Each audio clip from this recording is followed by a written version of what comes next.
أحب الوفاء بشتى الصور، أحب الوفي الأمين.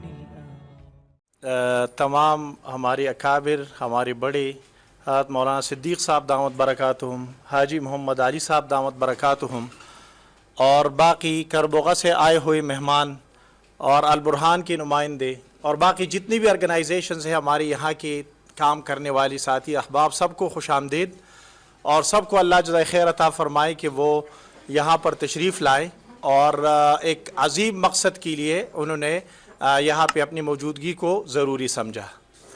اس اجلاس کا مقصد یہ حضرت ناظم صاحب دامت برکاتہم کی رہنمائی میں منعقد ہوا تھا جامعہ مظہر العلوم میں چند دن پہلے. تو وہاں پہ یہ بات محسوس کی گئی کہ الحمدللہ اس دفعہ تمام آرگنائزیشن، تمام فلاحی تنظیمیں، مقامی، لوکل، نیشنل، انٹرنیشنل بہت کام کر رہی ہیں، لیکن ایک کمی محسوس کی گئی اور وہ کمی یہ محسوس کی گئی کہ تنظیموں کے آپس میں کوآرڈینیشن نہیں ہے، جس کی وجہ سے کچھ علاقے تو بالکل محروم رہتا ہے، کہیں پہ سارے ایک ساتھ وہاں پہ جا کے کام کر رہے ہوتے ہیں.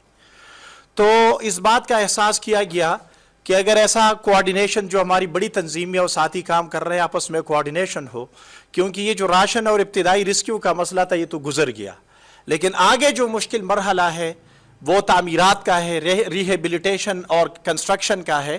اگر اس میں تمام ساتھی منظم ہو اور وہ باہمی مربوط ہو، مثلا ہمیں پتہ ہو کہ البرہان کہاں پہ کچھ تعمیرات یا کام کا ارادہ رکھتی ہے، یا جو ہے نا کربوغا والی ساتھی یا بیت السلام کا، خوش آمدید میں کہتا ہوں، بیت السلام سوات کا نمائندہ بھی پہنچ گیا. ان کا پوری ملک بلکہ عالمی سطح پر بہت بڑا کام ہے، مفتی عبدالستار صاحب دامت برکاتہم. تو یہ سب تنظیمیں الحمدللہ آگے بھی ارادہ رکھتی ہیں، یہ کوئی حادثاتی اور جذباتی طور پر نہیں ہے.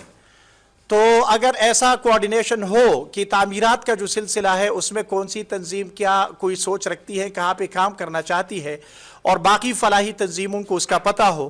اور دوسری بات یہ ہے کہ اس میں کچھ تنظیمیں، جیسا کہ میں نام لوں گا، بہت سارے ہیں، لیکن جیسا کہ بیت السلام ہے یا البرہان ہے یا حاجی محمد علی صاحب دامت برکاتہم ہے یا اور ساتھی ہے، ان کا بہت بڑا تجربہ ہے، ایک بیک گراؤنڈ ہے، ایک پس منظر ہے. تو ہو سکتا ہے تعمیرات اور ریکنسٹرکشن اور باقی معاملات میں ان کو ایسا تجربہ ہو کہ ہم چھوٹی تنظیمیں، چھوٹی آرگنائزیشن وہ کام کرنا چاہتی ہے لیکن ان کے پاس وہ تجربہ، وہ ٹیکنیکس نہ ہو سکتا ہے ان کے تجربہ سے یہ فائدہ اٹھائے اور وہ اچھے انداز میں وہ کام ہو جائے. تو اس کوآرڈینیشن اور رابطہ کاری کی مقصد سے اس اجلاس کو بلایا گیا ہے. باقی ہمارے معزز اور سینئر حضرات موجود ہیں، وہ گفتگو فرمائیں گے. نماز سے قبل 4 بجے سے ہم بیٹھے ہیں تو اکثر ساتھیوں کا تعارف آ گیا ہے. البرہان والی ساتھی اور کربوغا مفتی مختار الدین شاہ صاحب دامت برکاتہم، سید عدنان کا کاخیل صاحب کے نمائندے ہیں یہاں پہ، تو اکثر تعارف آ گیا ہے. باقی جو رہتے ہیں وہ مختصر الفاظ میں تعارف بھی کریں گے کیونکہ وقت بہت مختصر ہے.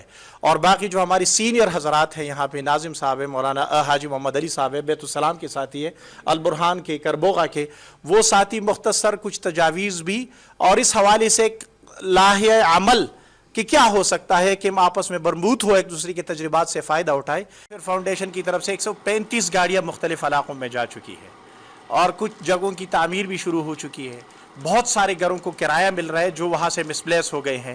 ان کی کوئی کسی آرگنائزیشن کا نام تو نہیں ہے لیکن یہ بذات خود ایک آرگنائزیشن ہے. ان کے علاوہ یہاں پہ مولانا رحم اللہ صاحب حقانی جو مٹا صخرہ وہاں پہ ابھی مساجد کے آبادکاری میں مصروف ہے، جمعیت علماء اسلام وہاں کے امیر ہیں اور بہت بڑا کام کر رہے ہیں. میں نے خود دیکھا، ان کو بھی خوش آمدید کہتے ہیں.